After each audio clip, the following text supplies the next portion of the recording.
This episode of Principal Center Radio is brought to you by the Project-Based Learning Network.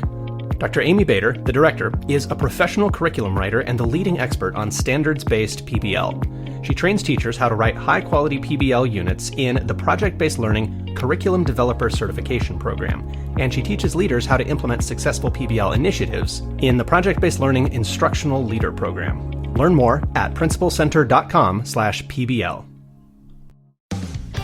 Welcome to Principal Center Radio, helping you build capacity for instructional leadership. Here's your host, Director of the Principal Center, Dr. Justin Bader. Welcome, everyone, to Principal Center Radio. I'm your host, Justin Bader, and I'm honored to welcome back to the podcast Allison Rodman.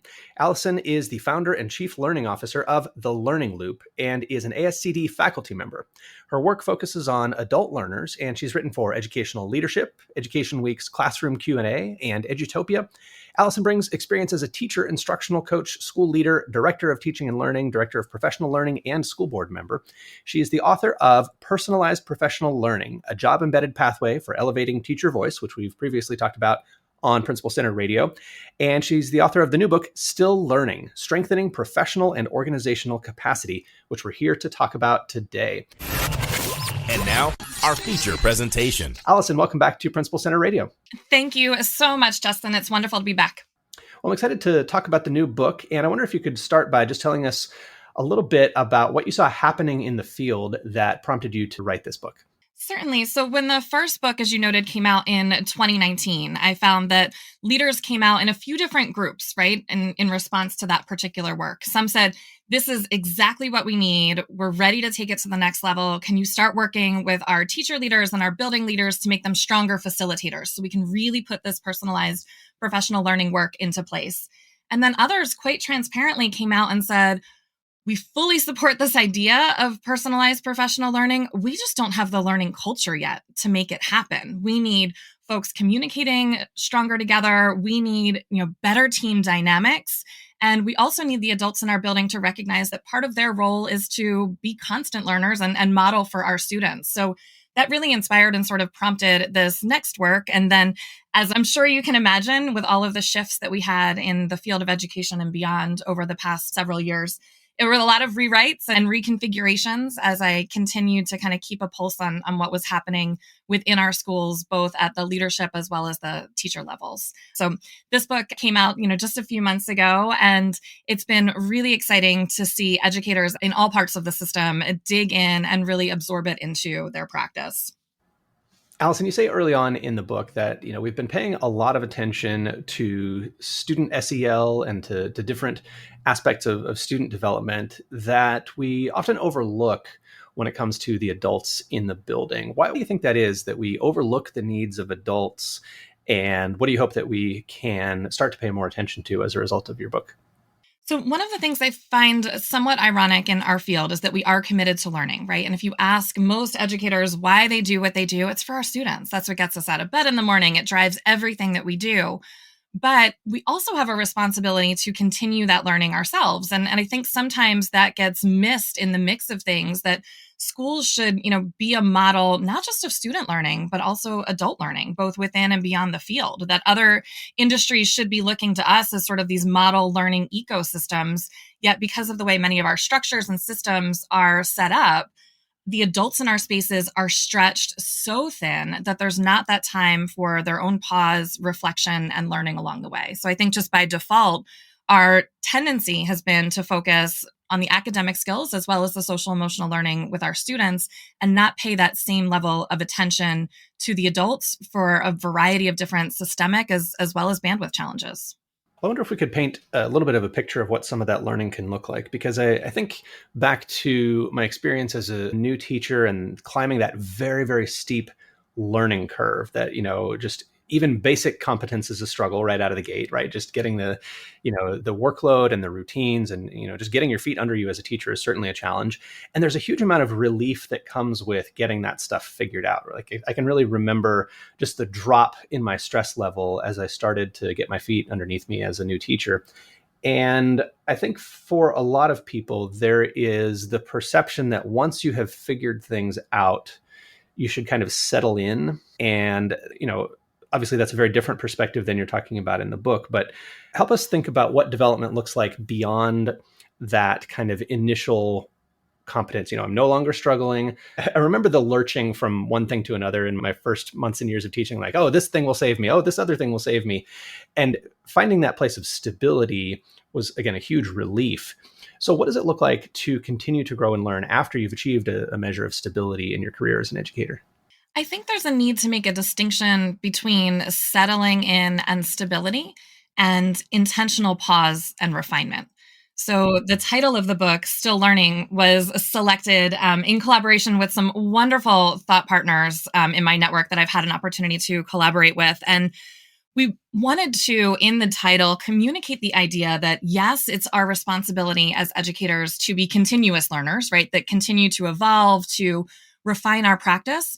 But it's also our responsibility at certain points to stay still and to block out all of the busyness and the multitasking and the constant hamster wheel of movement that can sometimes overtake the profession, to be really thoughtful and intentional about the decisions that we make. We work with our students to engage in a lot of reflection, to think about their learning over time, how they've progressed from quarter one to quarter two. And I don't know within the field, because it's so overridden with busyness, that we've given that same space to educators to engage in similar reflection. That yes, it's about continuing to refine and push your practice forward, but it's also giving yourself those moments of pause to step back and say, you know what? These practices served me really well 5 years ago, but we know more about brain science and we know more about our students' needs, or our students' needs have shifted over time. And maybe it's best for me to let some of those practices go, or as Peter DeWitt might say, like sort of de-implement, right? In the same way that we continue to implement and add new layers to our craft. Yeah, in saying settling in, I definitely had this picture of the kind of colleague that I'm sure we've all had who figured things out 30 years ago and has not changed a thing since, and definitely we want to avoid that sense of stagnation and, not keeping up with new research and new practices. But on the other hand, one of the things I've been increasingly concerned about in recent years is faddishness and the constant desire to do something new, even if what we're pursuing turns out to not be very good. And I think we're starting to learn that lesson as a profession, that, if we always jump on the latest bandwagon, sometimes we will choose bad bandwagons. And you, in the book, talk about 5, as you said, practices, or I was almost thinking of them as kind of disciplines for growing, without it just being this kind of like flavor of the month. Okay, it's a new day, time for a new fad. Talk to us about how you chose these 5 practices or disciplines for the book.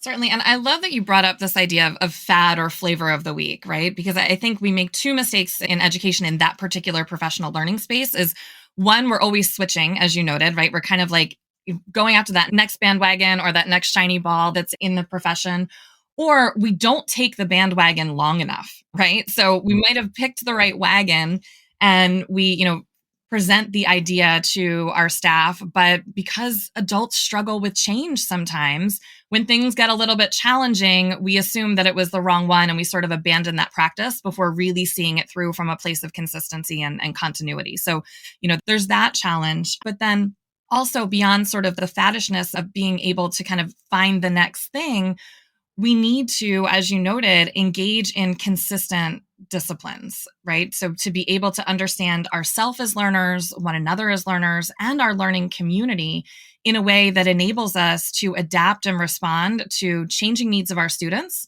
but also whatever that new thing or new practice that we may need might be. So the 5 disciplines that I outline throughout the course of the book really move from self to team to system. And they don't necessarily need to be explored in a linear fashion, but I wanted to make sure that educators across the system, regardless of their position, were able to sort of opt in or find that discipline of strength as well as one of growth to continue developing their own practice. And with that, I was really intentional about using the term organization rather than school or district throughout the course of the text, because I wanted a leader to be able to envision what that could look like at the district level, I also wanted a teacher to be able to work with his or her team and be able to think about that group as an organization so that they were pushing their learning, not just as a professional, but also at the organizational level. So the 5 different disciplines walk through attunement, knowing yourself as a learner and the degree to which you can bring your full self to the learning community. Sometimes we don't know what kind of learner we are and how we engage best with others. So really taking that time to understand our own strengths and growth opportunities. The second is that of alignment, making sure that as educators, we have really clearly defined goals, both personally and professionally, and that our day-to-day actions aren't just driven by our inbox, but instead the practices that we engage in and take are aligned to that purpose or those goals that we've established. The third discipline looks at perspective, so recognizing that there are a variety of different viewpoints within our school communities. And if we're going to truly grow as a collective group, we have a responsibility to understand those different perspectives and see how they're playing out in our craft with our students. The fourth looks at collective efficacy, so moving beyond just self-efficacy and seeing that ongoing progress as an individual, but also thinking about how our teams are setting goals so that we can see that collective progress over time. And then finally, the fifth discipline is organizational learning, really looking at the ways we engage as a learning ecosystem. And as I mentioned earlier, thinking about how our school spaces can truly be models of holistic learning, not just for the field of education, but beyond as well. Well, Allison, one of the things I wanted to ask about, because we've had so much conversation as a profession about burnout and about feeling kind of disconnected from the work, like we're stressing ourselves out and doing all these things, and we're not sure they're really the right things. You talk in the book about alignment. How do we make sure that we're aligned, and how do we practice that discipline of alignment? One of the first steps that we need to take is making sure that we're setting really strong and intentional goals, professionally as well as personally. So, we look at student growth objectives and we say we want our students to grow on a particular state assessment, or maybe there's a particular strategy that we want to develop in our practice over the course of a school year. But I don't know that we engage in that process as deeply and as well defined as we could. And we don't often do that for our personal goals either. So we might say, I want to work out more, or I want to engage in more healthy eating, or spend more time with my family or my friends. But because that's always a nice to have or sort of a wish on the task list, as opposed to a clearly defined goal in some of the ways that our work goals might be, we have now perpetuated this sort of feeling of burnout and never having enough time to engage personally as much as perhaps we do professionally. So being able to establish those strong goals, not just in sort of our circle of doing, right, how we engage as a professional, but also our circles of being, what we need for our own personal care, and our circle of relating, how we engage with others, is a really important part of that alignment process. Because if those goals are firmly in place, it makes it much easier to then look at our action plan for the day and say, how am I working towards these today, this week, this month, this quarter, in a more intentional and aligned way? But that's hard. We don't typically see a professional learning workshop on setting goals or time blocking your calendar or being able to really set key priorities in a way that is going to be necessary as we look forward to the sustainability of the profession. We're already facing a retention challenge, and unless we can get to the core of some of those alignment issues, if you will, I think it's going to be harder and harder to keep folks in it for the long game and not just kind of a quick burst. So it's been really fun kind of working with educators in that space and helping them to be a bit more aligned and feel that sense of ongoing fulfillment.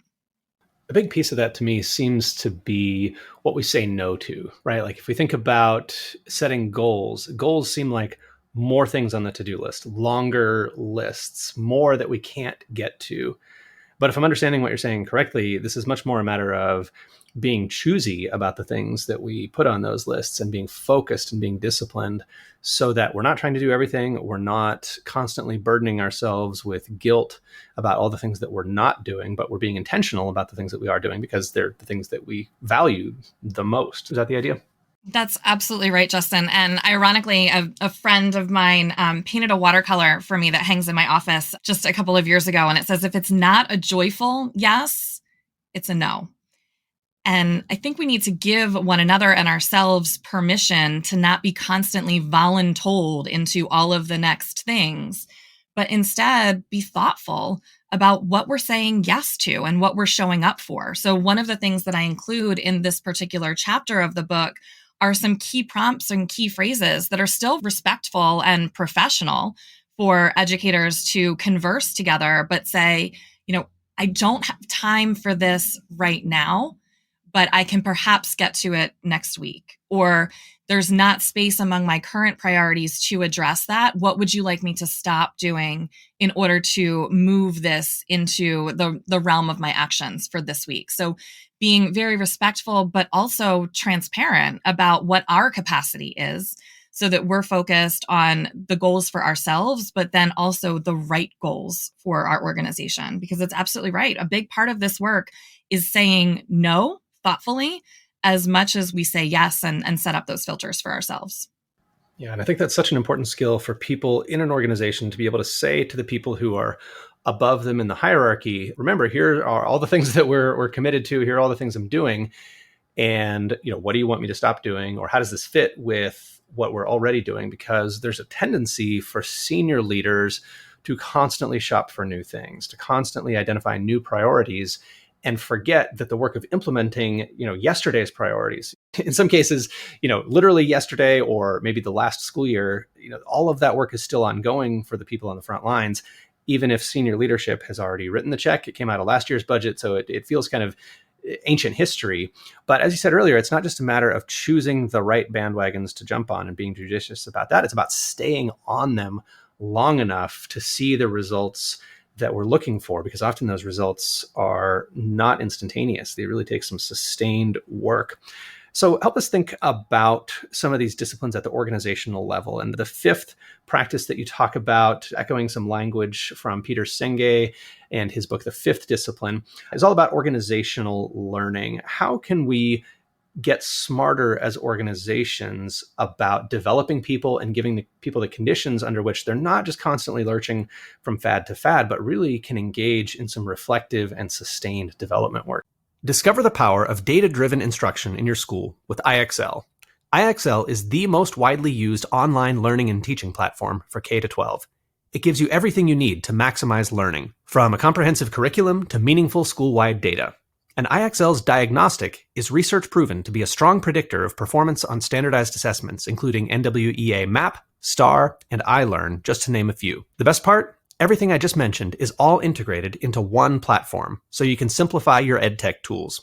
Visit ixl.com/center to lead your school toward data-driven excellence today. Part of that, Justin, is, as you noted, strengthening the capacity of systems leaders. I can't tell you how many schools I work with where teachers get visibly uncomfortable every time those individuals go to conferences, right? Because they know that inevitably they are coming back with whatever the new thing is or whoever the new consultant is, right? And it's just going to kind of shift practice positively, negatively. They don't know, but they know it's going to be a shift of new things of some sort.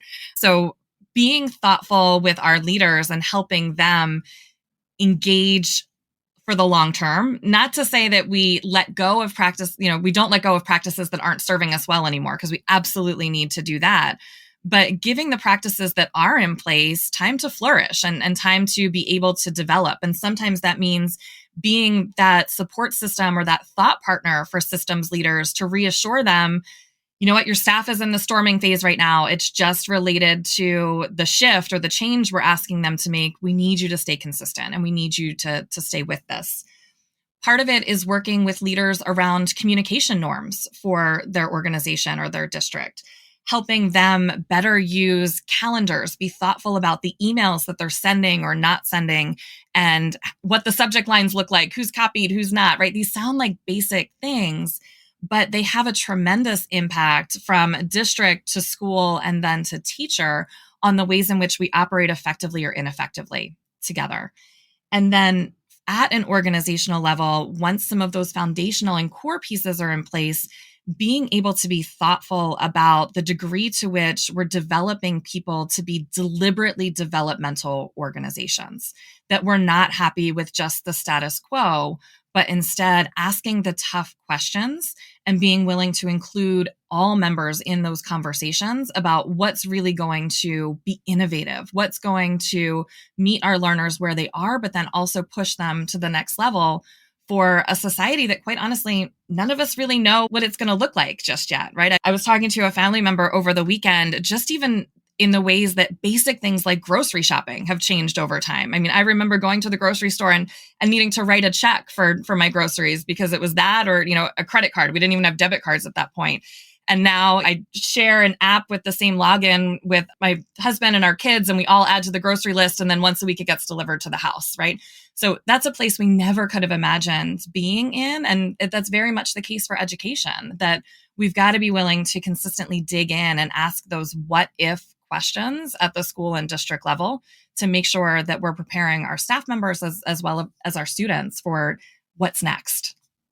I love that phrase you used, deliberately developmental organizations. And I think about what has shifted in our profession and in our society over the last couple of decades from a world in which teachers and leaders were prepared through perhaps university programs, and then everybody arrived, with at least a somewhat predictable set of skills and dispositions. Maybe not ultimately where we want people to be. And certainly there's always been a need for development. But I think the world is so different now in the sense that people do not necessarily come into the profession with any professional training. We have lots and lots of different pathways into various roles that people can serve in. And I feel like that has big implications for how we lead our organizations as needing to be developmental in a way that perhaps we didn't see them as developmental in the past. What have you seen change in the composition and the ways that people enter the profession? And what implications do you see that having for the work we do in those organizations? One of the things that continues to surface in my conversations with colleagues is that, as you noted, a lot of our teacher preparation programs and then subsequently new teacher induction support has really centered on perhaps an outdated profile of what newer teachers in our spaces look like. So in the past, many of those individuals stepped into teaching as their first job or their first career. And with that, there were some executive functioning skills we needed to help them develop alongside with the pedagogical skills to be successful. And what we're very much seeing in this space right now, and I'm quite excited about it, to be honest, is a lot of individuals either shifting careers or embracing teaching as a profession who have a professional past, right? Who have a set of skills that they bring to the profession that may not necessarily be in that pedagogical realm, but they're incredibly valuable. And what I don't see in the professional learning space are those new teacher programs and support systems transitioning to meet that profile of new teacher. And because of that, they're not feeling the sense of investment that we would hope and that will be necessary to retain them over time. Because in some ways, those previous professional skills that they bring with them aren't valued and aren't recognized in the space. We're assuming that they kind of come in as those first profession folks. And there's a real need, as you kind of mentioned, to think about the ways in which our teaching staff looks right now and what they need in terms of support. Within that discipline of organizational learning, there are sort of three different ways that leaders can respond to some of these shifts. A lot of our work is addressing technical problems, right? We don't have in-person schooling. We need to figure out how to get everyone a device and get them on Zoom, or I don't have staff to cover this class tomorrow. I need to figure out what my teacher coverages look like, right? Those are technical problems. Then we often see sort of adaptive challenges that arise where there's an opportunity to sort of flex or respond to changing needs that might arise within our students or our teaching staff. But where I think leaders as a whole aren't sort of catching up, if you will, is embracing some of the generative opportunities that lie before us in the field. We had some of those key phrases like, let's not return to normal and, let's kind of shift our practice. And that's great. That's a tagline, but learning is changing quickly. And the ways in which we continue to be defined by bells and time blocks and master schedules, I don't know that is continuing to sort of embrace some of the generative opportunities in learning that lie before us to really meet learners across the system where they are and subsequently push them forward. Yeah, it's interesting because we do have older people with other professional experience coming into the education profession, and they're not, fresh out of college. They're not 21 or 22 years old, as I was when I started teaching. And they do need to be thought of in different ways as people who are in a different place on their developmental trajectory. And then I think a parallel issue that I'm seeing is that I think we also have people coming into the profession with very different expectations about workload, about professional responsibility. And we're having to juggle both the need for, I think understanding that we're working with older adult learners with maybe a wider range of professional skills. And in some cases, people who maybe are not coming with the same commitment level. And that's a delicate issue and one I wanted to get your perspective on because, I think we always want to assume the best and to hope the best. But sometimes we find, wow, our previous generation of teachers really had a commitment to working hard and to being dedicated that we're not always seeing with the people who are coming into the profession now. And I'm not willing to abandon hope on that. I'm not willing to just throw up my hands and say, well, I guess, times have changed. So we're just going to have, frankly, more lazy people from now on. But help me think about this problem, because in some places it's seeming really acute to me where you have very dedicated people and you have other people who just seem to, for whatever reason, not be dedicated at all. And I have mixed feelings about that because I feel like part of the dedication, the downside of that extreme dedication is sometimes gross overwork, right? We definitely have needed to make some shifts, but I don't want this to be a pendulum swing from working too hard to working not hard enough and being too committed to not being committed enough. So given the frameworks that you have in the book and your full collection of tools and wisdom, how would you help us think about that issue, especially for people who are responsible for developing people who have such a huge range of different needs?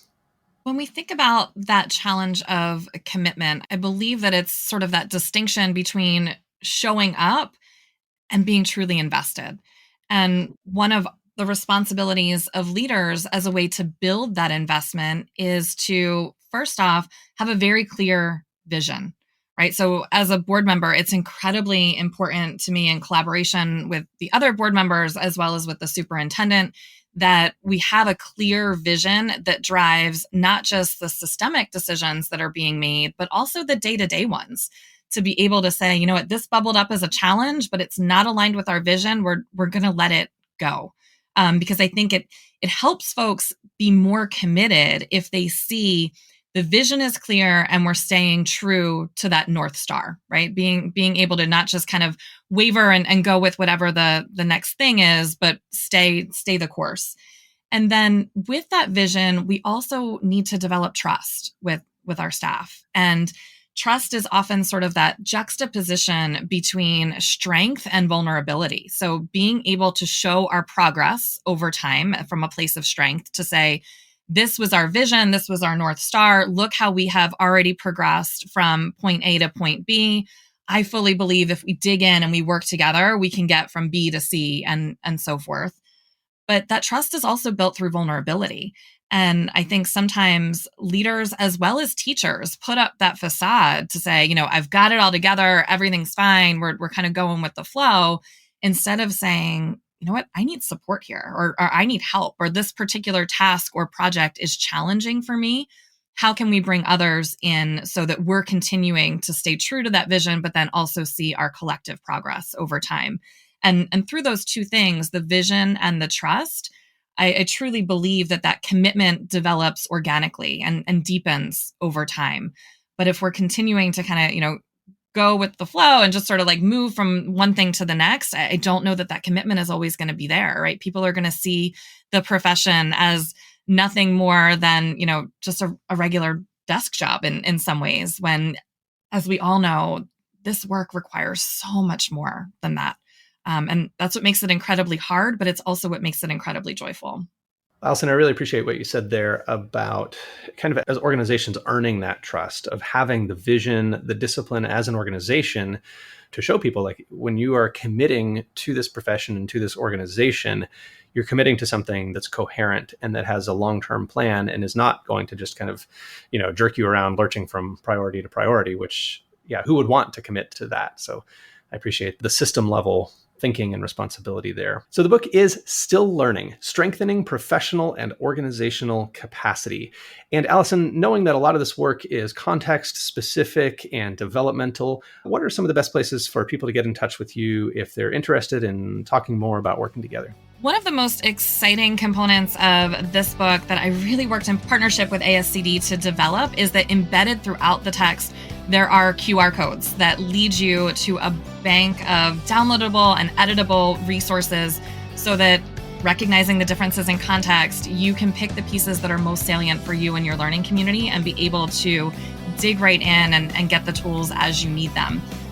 Other individuals are welcome to check out my website, www.thelearningloop.com, as well as follow me on social media at The Learning Loop. Well, Allison, thank you so much for joining me again on Principal Center Radio. It's been a pleasure. Thanks so much, Justin. Thanks for listening to Principal Center Radio. For more great episodes, subscribe on our website at principalcenter.com/radio.